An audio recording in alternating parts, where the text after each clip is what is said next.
Bonjour, je suis heureux de vous retrouver comme chaque vendredi pour un nouveau message.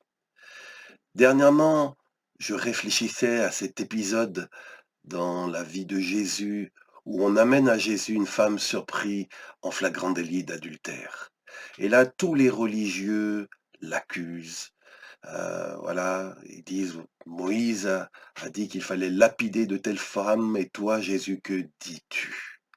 Et Jésus va dire cette phrase fameuse, que celui qui n'a jamais péché lui jette la première pierre.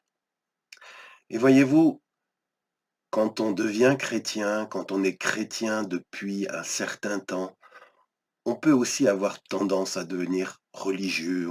On sait que notre vie a changé, qu'on a laissé certaines mauvaises habitudes, qu'on a fait des efforts avec l'aide de l'Esprit Saint pour mener une vie droite, une vie juste. Et souvent, quand on regarde nos voisins, les autres membres de notre famille, de notre pays, qui n'ont pas fait le même choix que nous, quand on voit toute la méchanceté, toute l'impureté, toutes les choses mauvaises qui se passent dans ce monde, eh bien, nous aussi, les religieux, nous avons tendance à les pointer du doigt, à vouloir leur jeter la pierre. Et je voudrais vous dire par cette vidéo que nous ne devons jamais, jamais oublier d'où nous venons, d'où Dieu nous a tirés, parce que nous n'avons pas le droit de jeter la pierre à quiconque, parce que nous ne sommes pas par nature meilleurs que les autres. Si nous avons changé, c'est uniquement grâce à l'amour de Dieu, la grâce de Dieu. Et je voudrais partager avec vous, s'il vous voulez bien, un passage dans l'Épître aux Éphésiens, au chapitre 2, versets 1 à 9. Si vous voulez le lire avec moi, vous pouvez trouver ce passage, Éphésiens 2, 1 à 9, mais je vous le lirai dans la traduction Parole de vie, une traduction très simple, mais qui met tellement bien en relief ce passage. Donc, Éphésiens 2, verset 1, il est dit, « Autrefois, vous étiez morts à cause de vos fautes, à cause de vos péchés. Vous viviez, verset 2, dans le péché, en suivant les forces de ce monde.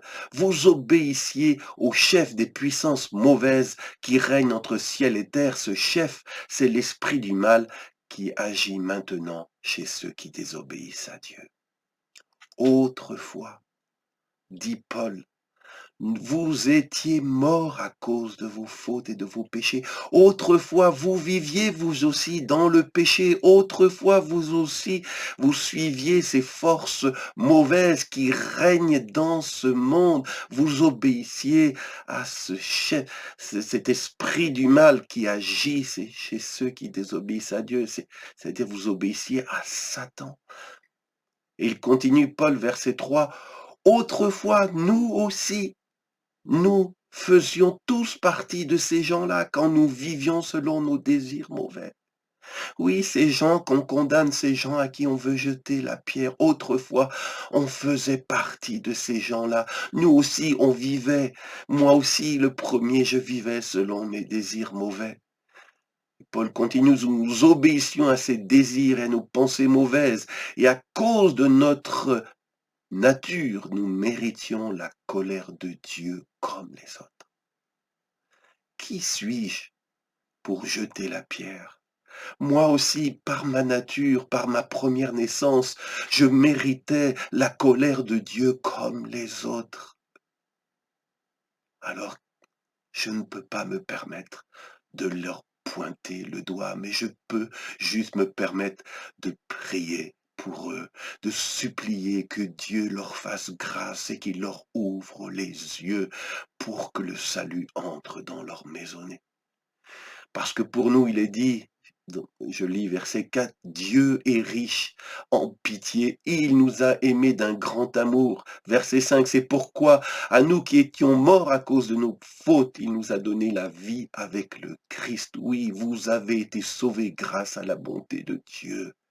Si je suis sauvé, si je suis devant cette caméra pour vous parler ce matin, ce n'est pas que je suis meilleur que quiconque, mais parce que moi qui étais mort à cause de mes fautes, j'ai été sauvé, sauvé de mon péché grâce à la bonté de Dieu. Verset 6, il est dit qu'avec le Christ Jésus, Dieu nous a réveillés de la mort et avec lui encore, il nous a fait asseoir dans les cieux. Quel privilège! J'étais spirituellement mort, mais Dieu m'a réveillé de la mort, m'a ressuscité de la mort spirituelle. Il m'a uni au Christ, il m'a fait asseoir avec Christ dans les lieux célestes. Verset 7, ainsi, en montrant sa bonté pour nous dans le Christ Jésus, Dieu a voulu prouver à toujours la richesse extraordinaire de ses bienfaits. Oui, mon frère, ma sœur, si tu es chrétien, si tu as été sauvé par grâce, Dieu a montré sa bonté au travers de toi, par le Christ Jésus. Il a voulu prouver à tous les êtres humains la richesse extraordinaire de ses bienfaits. Tu es, je suis un vase de miséricorde qui témoigne que notre Dieu, notre Créateur, est miséricordieux et qu'il veut faire grâce aux pécheurs. Et Paul écrit, verset 8, en effet, vous êtes sauvés grâce à la bonté de Dieu.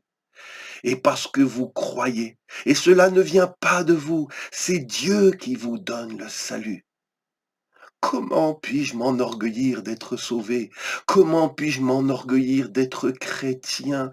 Il est dit, cela ne vient pas de moi, c'est Dieu qui m'a fait le cadeau de la foi, le cadeau du salut. Et il est dit, verset 9, ce salut ne vient pas de vos actions à vous, donc personne ne peut se vanter. Si ta vie est correcte, si ta vie est juste, mon frère, ma sœur, c'est une grâce de Dieu. Tu ne peux pas t'en vanter et tu ne peux pas t'appuyer sur ta vie qui a été transformée pour amener au pilori ceux dont la vie n'a pas été encore changée et que celui qui n'a jamais péché jette le premier la pierre. J'ai pris conscience que tout ce que j'ai, je l'ai reçu de Dieu et je ne veux pas me permettre de condamner quiconque, car moi-même, je suis un gracié. Bien-aimés, si ces messages, ces enseignements du vendredi vous bénissent, pensez à les partager autour de vous. Et aussi, j'aimerais vous dire que Facebook ou YouTube ne vous enverra pas ces vidéos, à moins que vous-même, vous vous connectiez chaque vendredi pour écouter. C'est à vous de le faire. Je ne peux pas, d'où je suis, même si je souhaite vous bénir par ces messages, je ne peux pas vous les envoyer. Cela ne m'est pas permis. Il faut que vous-même preniez l'habitude de vous connecter chaque vendredi si vous aimez ces messages. Je prie vraiment que Dieu vous bénisse et que Dieu me rappelle et te rappelle d'où tu viens pour que tu ne deviennes pas un doigt accusateur qui jette la pierre, mais quelqu'un de miséricordieux qui se souvient d'où il vient. Que Dieu vous bénisse, que Dieu fasse de nous des gens miséricordieux, des gens qui sont une bonne odeur de Christ, qui puissent attirer ceux qui ne croient pas encore vers le merveilleux Sauveur qui nous a sauvés. Je vous donne rendez-vous vendredi prochain pour un nouveau message. Pensez à vous connecter.